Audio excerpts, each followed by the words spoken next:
Estamos hablando de la fe en esta serie de mensajes sobre los campeones de la fe. Usted no puede vivir la vida cristiana sin tener fe. Y la Biblia dice claramente que vivimos por fe. Pablo, cuando les escribió a los creyentes en Roma, les dijo: mas el justo por la fe vivirá. El mismo Señor Jesucristo dijo que de acuerdo a nuestra fe nos será hecho. Y el escritor de Hebreos asegura que sin fe es imposible agradar a Dios. Así que no solo necesitamos poseer fe, sino que necesitamos una fe que nos posea a nosotros. Pero, ¿qué sucede algunas veces cuando parece que la fe fracasa? Por ejemplo, supongamos que vamos a tener un programa al aire libre y oramos para que Dios nos dé un hermoso día y no hemos ni terminado de orar cuando cae una fuerte lluvia. ¿Le ha sucedido eso alguna vez? Las jovencitas oran: Señor, quiero casarme con fulano de tal. Te pido que me lo des por esposo. Y aunque esa oración es honesta, él termina casándose con la mejor amiga de ella. O hablando de algo más serio, a veces usted tiene una persona amada que está muy enferma. Puede ser su cónyuge, o sus hijos, o sus padres, o sus abuelos. Y usted pide sinceramente a Dios por la salud de esa persona, pero no se ve ninguna mejoría. Antes, por el contrario, cada día va empeorando su situación de salud hasta que finalmente esa persona muere. Y tratamos de creer, tratamos de confiar, pero pareciera que la fe ha fallado. Y estamos listos a tirar la toalla y decimos: ¿para qué insistir? Esto no sirve para nada. ¿Ha experimentado usted alguna vez una situación así? ¿No? Bueno, mi amigo, no se preocupe. Ya le llegará su turno. Llegará el momento cuando la respuesta no sea exactamente la que esperábamos. Algunas veces las pruebas, las tentaciones, las tribulaciones, los desengaños, las lágrimas, los temores llegan y parece que la fe nos sirve para evitarlos. Ahora, escúcheme con atención. El capítulo 11 de Hebreos fue escrito precisamente para aquellos que estaban listos a dejarlo todo, a darse por vencidos, a tirar la toalla. Muchos habían estado sirviendo al Señor y habían sido perseguidos en gran manera, y ellos tuvieron que aprender a aguantar. Hebreos 11 es un capítulo que pone de relieve las increíbles victorias de la fe. Busque Hebreos 11:32. ¿Y qué más digo? Porque el tiempo me faltaría contando de Gedeón, de Barak, de Sansón, de Jefté, así como de Samuel y de los profetas. Ahora, ponga atención a lo que dicen los siguientes versículos. Que por fe conquistaron reinos, hicieron justicia, alcanzaron promesas, taparon bocas de leones, apagaron fuegos impetuosos, evitaron filo de espada, sacaron fuerzas de debilidad, se hicieron fuertes en batallas, pusieron en fuga ejércitos extranjeros. Las mujeres recibieron sus muertos mediante resurrección. Y si esta lista terminara aquí, creo que todos diríamos: esa es la clase de vida que quiero tener. Pero los siguientes versículos ni siquiera los consideramos. Escuche: mas otros fueron atormentados, no aceptando el rescate, a fin de obtener mejor resurrección. Otros experimentaron vituperios y azotes.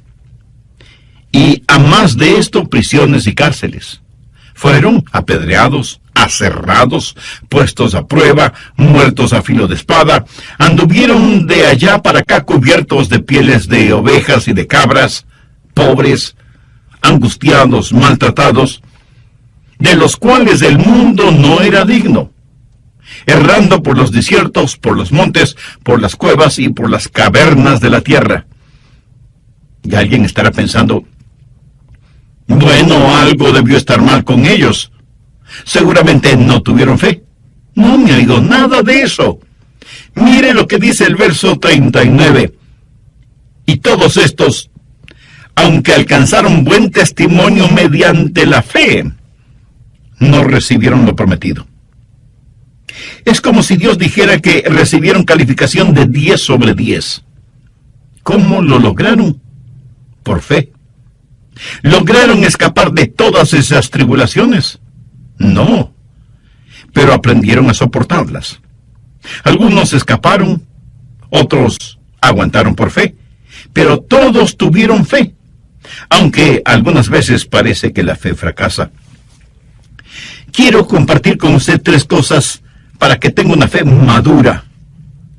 Mucha gente tiene una fe superficial y supersticiosa, en vez de tener una fe espiritual fuerte y bíblica. Así que si usted está listo o lista a darse por vencido cuando llegan las crisis, no lo haga.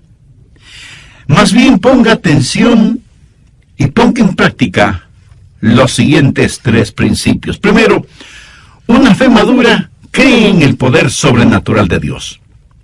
Eso sencillamente significa que si Dios no lo hace, no es porque no pueda hacerlo.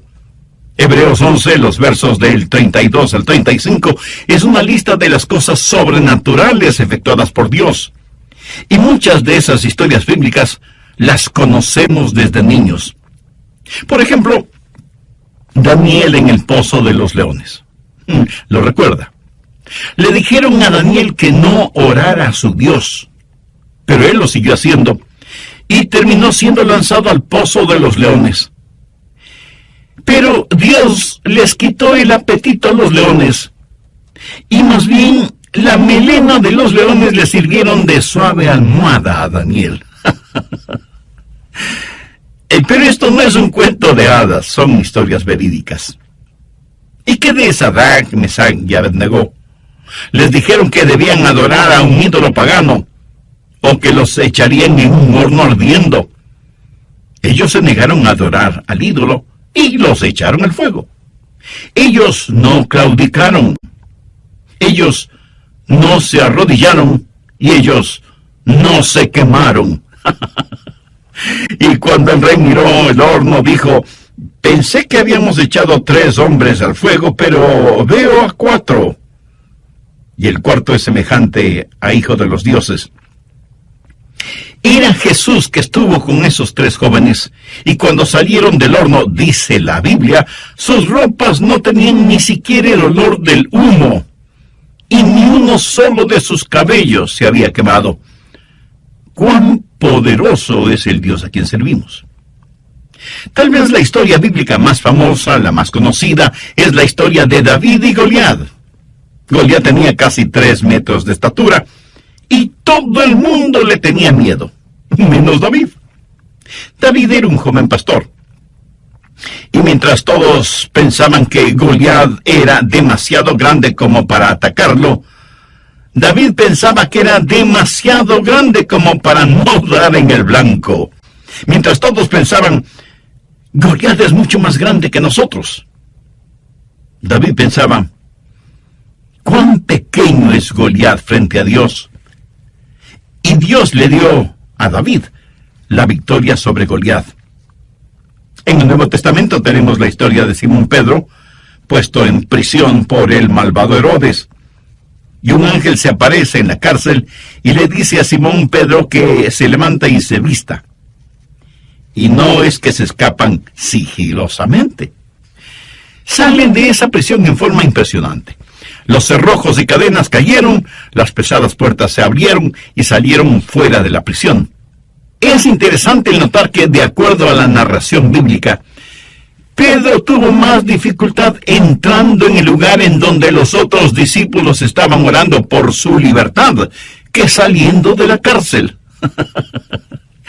Increíbles, hermosas y verídicas historias. Si usted ha caminado con Jesús por un largo tiempo, cada uno de ustedes seguramente tendrá experiencias como esas. Cuando Dios, en forma milagrosa, sobrenatural e inexplicable, obró en su corazón y en su vida. Y usted dijo, alabado sea Dios. El sobrenatural poder de Dios. La fe madura cree en el poder sobrenatural de Dios. Y jamás diga que hay algo que Dios no pueda hacer. Dios lo puede hacer todo, menos fracasar. Ahora, si usted piensa que estoy tratando de minimizar lo milagroso en este mensaje, es que no he entendido todo el asunto. El escritor de Hebreos nos da todas estas ilustraciones en donde es evidente que una fe madura cree en el poder sobrenatural de Dios. Segundo, una fe madura se inclina frente al propósito soberano de Dios. No solo está el poder sobrenatural de Dios, sino también el propósito soberano de Dios. Oh sí, a veces los caminos de Dios son misteriosos, pero eso no significa que sean inciertos o débiles. Hebreos 11:37 dice que algunos de los campeones de la fe fueron apedreados. Zacarías, el profeta, fue apedreado hasta morir. Lo mismo sucedió con Esteban. Cuando Simón Pedro, lleno del Espíritu Santo, predicó, como 3,000 almas se salvaron. Cuando Esteban, lleno del Espíritu Santo, predicó, a lo mejor 3,000 piedras le cayeron encima, hasta matarlo. Hombres llenos del Espíritu Santo, campeones de la fe. Otros fueron aserrados. Seguramente se refiere a Isaías, quien, según la tradición, fue puesto en el tronco hueco de un árbol por orden del rey Manasés, quien odiaba al profeta, y ese árbol fue cortado con un serrucho.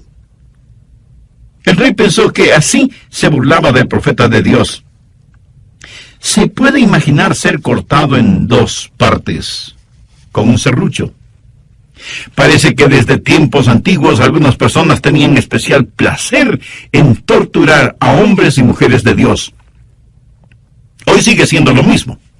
La única diferencia es que las torturas son más sutiles, sofisticadas y hasta científicas. Se dice que a los primeros creyentes los vestían con pieles de animales y luego los soltaban en los bosques para que sirvieran como presas de cacería y fueran perseguidos por los perros de caza. Otros cristianos servían de alimento a los leones en el Coliseo romano, en donde multitudes sedientas de sangre exigían que, como parte del divertido espectáculo, los cristianos fueran destrozados por los hambrientos leones. Leí en el libro de Mártires que a los creyentes los metían en fundas llenas con serpientes venenosas. A otros los amarraban en postes en la playa durante la marea baja para que durante la marea alta se fueran ahogando lentamente. Warren Wiersbe, quien fuera gran hombre de Dios, dijo: es mejor que usted no trate de aprender su teología de las circunstancias, porque si lo hace, llegará a la conclusión de que Dios no le ama. Permítame darle un ejemplo de esto. En Juan 11:5 leemos: llamaba Jesús a María, a su hermana y a Lázaro. Y la Biblia dice que Lázaro se enfermó y murió. Y Juan 11, los versos 14-15, dicen lo siguiente: entonces Jesús les dijo claramente: Lázaro ha muerto, y me alegro por vosotros. Pero ¿cómo puede ser eso? En el verso 5 se nos dice que Jesús amaba a Marta, María y Lázaro, y en el verso 15 dice que Jesús se alegró de la muerte de Lázaro. Amigo, escúcheme. Si usted trata de reconciliar ambas cosas sin conocer la totalidad de la historia, tendrá que decir: pastor, hay algo muy confuso en eso. Verá, Dios tenía un plan extraordinario para Lázaro. ¿Estamos de acuerdo? Bien, Dios nunca ha prometido que no tendremos dificultades, pero sí ha prometido que al final tendremos la victoria. Esa es la razón por qué uno de mis libros favoritos en la Biblia es la Epístola a los Romanos, y mi capítulo favorito es Romanos 8, y mis versos favoritos son del 35 al 37. ¿Quién nos separará del amor de Cristo? ¿Tribulación, o angustia, o persecución, o hambre, o desnudez, o peligro, o espada? Como está escrito, por causa de ti somos muertos todo el tiempo. Somos contados como ovejas de matadero. Antes, en todas estas cosas, somos más que vencedores por medio de aquel que nos amó. No está diciendo que no experimentaremos estas cosas. No piense que de alguna manera estas cosas pasan solo a aquellos que no aman al Señor. No. Estas cosas nos suceden a nosotros para que seamos victoriosos. Él ha prometido que nunca nos dejaría ni nos olvidaría, pero nunca nos ha prometido que no tendríamos dificultades. Eso le sucedió a Juan el Bautista. Él fue un gran hombre. El mejor elogio que un hombre pueda recibir salió de los labios de Jesús, quien, refiriéndose a Juan el Bautista, dijo: entre los que nacen de mujer no se ha levantado otro mayor que Juan el Bautista. Y sin embargo, Juan el Bautista tuvo sus momentos de dudas. Estuvo listo a renunciar, a tirar la toalla. ¿Por qué? Bueno, él había estado predicando junto al río Jordán, predicaba el arrepentimiento, y aunque comía miel, no predicaba dulzuras. Pedía a la gente que viniera a Dios. Era el heraldo de Jesucristo, predicando al aire libre, llamando al pecado, pecado. Y por eso lo metieron en la cárcel. Se puede imaginar a este profeta que amaba el aire libre, encerrado en un frío y fétido calabozo. Y pronto le cortarían la cabeza. Él había estado predicando de un Cristo victorioso, de uno que bautizaría con el Espíritu Santo y fuego, del Mesías prometido. Y ahora Juan se encuentra encarcelado y tiene dudas. Y piensa: si Jesús puede sanar a los enfermos y resucitar a los muertos, ¿por qué no me saca de esta prisión? Y envía algunos mensajeros a Jesús para que le pregunten si él era en verdad el Mesías, o debían esperar a otra persona. Déjeme decirle algo muy importante ahora mismo. Nunca confunde el momento con el hombre. Juan el Bautista tuvo su momento de duda. Ahora escuche lo que Jesús le mandó a decir como respuesta a su inquietud, tal y como lo encontramos en Mateo 11, los versos del 4 al 6. Respondiendo Jesús les dijo: id y haced saber a Juan las cosas que oís y veis. Los ciegos ven, los cojos andan, los leprosos son limpiados, los sordos oyen, los muertos son resucitados, y a los pobres es anunciado el Evangelio. Y bienaventurado es el que no halle tropiezo en mí. ¿Alguna vez usted ha tenido dudas acerca de su relación con Jesús? ¿O usted todavía no tiene una relación espiritual e íntima con Él? Bueno, entonces, este mensaje es para usted, quien quiera que sea y en donde quiera que se encuentre, porque usted puede hacer ahora mismo una decisión espiritual que afectará su vida desde este momento y por la eternidad. ¿Qué le estoy pidiendo que haga? Que con sus propias palabras ore a Dios, converse con Él, porque Él no solo es su Padre Celestial, sino que también es su amigo. Y al orar, todo lo que diga, dígalo con fe, creyendo y confiando. La oración que voy a decir es solo para que le sirva de modelo, de guía. Dios eterno, en realidad no estoy acostumbrado a conversar contigo, y pido tengas la bondad de escucharme. Sé que soy pecador, y que mis pecados merecen tu justo juicio, pero vengo a ti buscando gracia y misericordia, por los méritos de tu amado Hijo Jesucristo. Señor Jesús, tu amor por mí lo demostraste en la cruz del Calvario, al morir para pagar la deuda de mis culpas y pecados. Sinceramente me arrepiento de mis pecados, y con fe como la de un niño, te pido que vengas a morar en mi vida. Te recibo como mi Salvador y mi Señor, para que obres en mí de acuerdo a los designios de tu divina voluntad. Lo pido en tu santo nombre. Amén.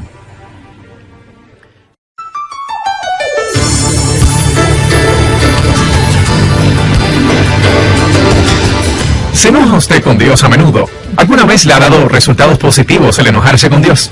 Si no es así, ¿por qué se enoja con Dios? Usted es quien pierde, no Dios. ¿Está usted listo a rendirse porque Dios no hace lo que usted le ha pedido que haga? ¿Vacila usted en su fe porque Dios se demora demasiado en contestarle? ¿Siente que a veces su fe fracasa? Entonces, ¿es mejor que tenga una cláusula de excepción en su fe? Eso no quiere decir que su fe sea débil, sino dubitativa. Cuando usted posee una fe firme y fuerte, una fe a prueba de todo, usted podrá decir con toda confianza y seguridad: Dios, sé que todo lo puedes hacer, pero si no lo quieres hacer, yo de todas maneras te voy a servir. Algunas veces no entendemos por qué Dios hace ciertas cosas y otras veces no. Pero de lo que estoy hablando es de una fe madura que se arrodilla frente al propósito soberano de Dios. Parece que muchas veces estamos esperando demasiado de la vida, pero no esperamos lo suficiente de Dios. Medimos la vida en términos de comer, de beber, divertirse, en nuestro énfasis en lo material, no en lo espiritual. Amigos, sean bienvenidos a otro programa de El Amor que Vale. Hoy el Dr. Adrián Rogers, en la voz del pastor Lenín de Llanón, nos presenta la segunda parte de su estudio bíblico, Cuando parece que la fe fracasa. Si usted ha orado y le ha pedido a Dios un milagro para usted, y Él no se lo ha otorgado, no es porque Dios no pueda hacerlo, o porque Él tenga limitaciones, o porque no le ame. Y no se enoje con Dios, ni se sienta ofendido. Alguien con mucha sabiduría dijo alguna vez lo siguiente: fe no es tanto el recibir de Dios lo que queremos, sino más bien aceptar de Dios lo que Él quiera darnos o quiera permitirnos. Eso es fe. En caso de que no suceda, usted necesita tener en su fe una cláusula que diga: si no lo recibe, agradézcale a Dios, porque Él sabe mucho mejor que usted lo que le conviene. ¿Se acuerda de la historia de Sadrach, Mesach y Abednego? El rey les dijo: si ustedes no se arrodillan delante de la imagen, serán lanzados al horno de fuego. ¿Qué me responden? Y la respuesta de ellos la encontramos en Daniel capítulo 3, los versos 16 al 18. Sadrach, Mesach y Abednego respondieron al rey Nabucodonosor, diciendo: no es necesario que te respondamos sobre este asunto. He aquí nuestro Dios, a quien servimos, puede librarnos del horno de fuego ardiendo, y de tu mano, oh rey, nos librará. Y si no, sepas, oh rey, que no serviremos a tus dioses, ni tampoco adoraremos la estatua que has levantado. Y si las palabras "y si no", con que empieza el verso 18, no están subrayadas en su Biblia, deberían estarlo. Los tres jóvenes le dijeron a Nabucodonosor: y si no, deseamos que sepas que no adoraremos a tus dioses, ni nos vamos a arrodillar delante de la estatua que has levantado. Nuestro Dios tiene poder para librarnos, y Él lo hará. Pero si no lo hace, no es porque esté incapacitado para hacerlo. Pero ni aun así, nosotros adoraremos tu imagen pagana. Esos jóvenes tenían una fe sólida. No tuvieron necesidad de algunas reuniones para decidir qué hacer. Tenían una fe segura, tan segura, que ni aun ante la amenaza de que serían quemados en el fuego, cambiaron de manera de pensar. El mensaje de ellos al rey fue: Dios es capaz. Pero sabemos que si Él no lo hace, eso de ninguna manera cambiará nuestra convicción y nuestra fidelidad hacia Él. Veamos otro ejemplo. Cuando el malvado rey Herodes puso a Simón Pedro en prisión, todos pensaron que él lo mataría, como mató a Santiago. Pero Dios, en forma milagrosa, liberó a Pedro de la prisión. Y surge una pregunta muy lógica: ¿por qué Dios permitió que Herodes matara a Santiago? pero no a Simón Pedro. Santiago fue malo y Pedro fue bueno. Amaba Dios más a Pedro que a Santiago. Por si no lo ha descubierto todavía, permítame decirle algo al respecto. Dios tiene un soberano propósito en la vida. La verdadera pregunta es, ¿está usted dejando que Dios sea Dios? ¿Está usted listo a poner, y si no es así, en su cláusula de fe, si es necesario? Después de todo, nada disminuye el sobrenatural poder de Dios. Y alguien me dirá, pastor, yo quiero tener fe para escapar de los problemas. Bueno, espero que la tenga. Pero si no es así, ¿tiene fe para soportar las pruebas? Deseo que usted tenga una fe que sane, pero si no es así, ¿seguiría alabando y adorando a Dios aún estando enfermo? Podría decir como Job, aunque Él me matare, en Él esperaré. ¿Podría usted decir lo que dijo el profeta Habacuc? Aunque la higuera no florezca, ni en las vides haya frutos, aunque falte el producto del olivo, y los labradores no den mantenimiento, y las ovejas sean quitadas de la majada, y no haya vacas en los corrales, con todo yo me alegraré en Jehová, y me gozaré en el Dios de mi salvación. Tercero, la fe madura se basa en las establecidas promesas de Dios. Cada una de las promesas de Dios son ciertísimas en el Señor Jesucristo. Note lo que dice Hebreos 11, los versos 39 y 40. Y todos estos, aunque alcanzaron buen testimonio mediante la fe, no recibieron lo prometido, proveyendo Dios alguna cosa mejor.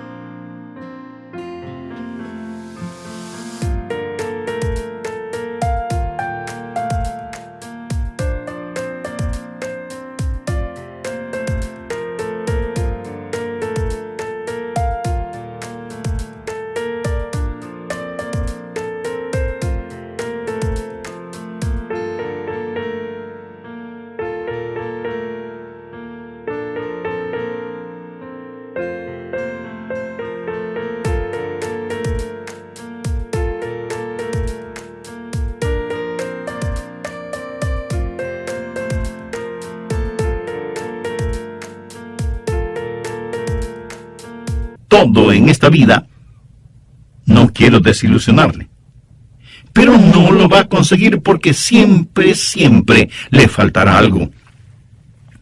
Usted necesita descansar en las grandes y eternas promesas de Dios. Y si las cosas como que se le vuelven de cabeza y usted pierde todo su dinero, recuerde que de todas maneras, eso no es su más grande tesoro. Si usted nunca llega a ser conocido y famoso, lo que en realidad cuenta es lo que Dios piensa de usted. Y si usted tiene algún ser amado que cree en el Señor Jesucristo, y esa persona va a la presencia del Señor, imagínese la reunión familiar que tendrá en el cielo. Jesús dijo en Mateo 5:5, bienaventurados los mansos, porque ellos recibirán la tierra por heredad. Tenga una actitud de mansedumbre en nuestros días y el mundo pasará por encima de usted. Aún los religiosos liberales. ¿Ha desaparecido por eso la mansedumbre? De ninguna manera. Habita donde quiera que estén los genuinos hijos e hijas de Dios. Cuando estamos en una reunión de oración, ¿qué es por lo que más pedimos? Pedimos más por nuestras necesidades personales y nos sentimos muy piadosos si oramos por los enfermos, propios y ajenos. ¿Cuánto y cuándo en realidad oramos por las almas perdidas? Parece que tenemos más interés en mantener a los santos en el cielo que ayudar a los pecadores a que no se vayan al infierno. En Juan 17, verso 24, encontramos estas extraordinarias palabras de Jesús. Padre, aquellos que me has dado, quiero que donde yo estoy, también ellos estén conmigo, para que vean mi gloria que me has dado. La iglesia es la novia de Cristo. ¿No cree usted que el novio quiere tener con él a su novia? Pablo, escribiendo a los filipenses, les confesó, porque para mí el vivir es Cristo y el morir es ganancia. A veces nosotros ponemos las cosas al revés. A veces la gente mira alrededor y dice, esa iglesia se está derrumbando. Y no se refieren a los daños físicos en el edificio, sino a su testimonio espiritual. Pero claro, muchos ignoran las palabras de Jesús. Edificaré mi iglesia y las puertas del Hades no prevalecerán contra ella. Amén. La genuina iglesia del Señor Jesucristo no está muerta, porque las promesas de Dios son ciertas. Y he hablado del sobrenatural poder de Dios, del soberano propósito de Dios y de las seguras promesas de Dios. Antes de finalizar, quiero leer una carta que nos envió una hermana en Cristo que escucha este programa radial. Ella recibió esta carta como herencia. Es una de las más conmovedoras y punzantes cartas que he recibido. Dice así: ¿por qué sigo a Cristo?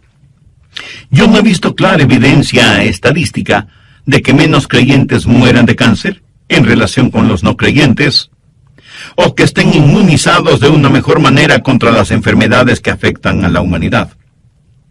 Algunas de las personas más bondadosas y desinteresadas que conozco han sido personas con mala salud.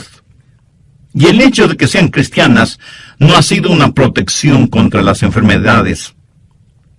Por lo tanto, yo no seguiré a Cristo por promesas de buena salud, aunque tampoco voy a discutir o a negar la evidencia de salud restaurada. Me regocijaré en cada recuperación física de lo que parecía una amenaza de muerte sin esperanza. No vacilaré en orar por la sanidad física de mis seres amados y de mis conocidos. No voy a limitar lo que Dios pueda hacer, pero no voy a seguir a Cristo por una prometida sanidad física. No he visto ninguna evidencia de que los creyentes escapen de los desastres y accidentes más que los no creyentes. He ayudado a queridos amigos a limpiar el lodo de sus muebles, cajones y electrodomésticos después de desastrosas inundaciones. Recuerdo haber llevado ropa a una viuda con 5 hijos después de que su casa fue reducida a cenizas por un incendio. Una bala perdida no cambia de rumbo frente a un creyente. Por lo tanto, no seguiré a Cristo por una prometida protección contra los desastres. No me burlaré de increíbles rescates, ni negaré que la providencia ha obrado y continuará obrando por el bien de los hijos de Dios, pero no seguiré a Cristo solo por buscar protección contra accidentes y catástrofes. No veo que los cristianos sean especialmente favorecidos con riqueza y prosperidad. Hemos visto cómo los ricos oprimen a los pobres. Y la justicia de ninguna manera es perfecta en este mundo. El salmista dijo, no he visto...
He visto a creyentes sufrir incapacidades mentales y emocionales, y aunque pueda parecer herético, no estoy seguro que yo estaría gozoso de vivir en la misma casa con los apóstoles Pedro o Pablo.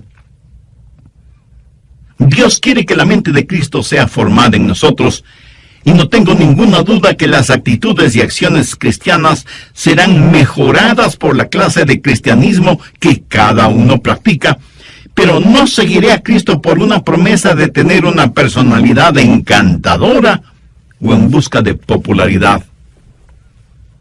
¿Por qué entonces sigo a Cristo? ¿Por qué ser un discípulo de Jesús cuando eso puede complicarnos la vida tal y como Él mismo lo advirtió? Yo le sigo por una sencilla razón. En Jesús vemos el rostro de Dios. Él es la verdad, la eterna verdad, Dios encarnado. Sé que por su muerte, vida y resurrección, soy reconciliado con Dios, el dador de la vida. Estoy seguro que nada puede separarnos del amor de Dios.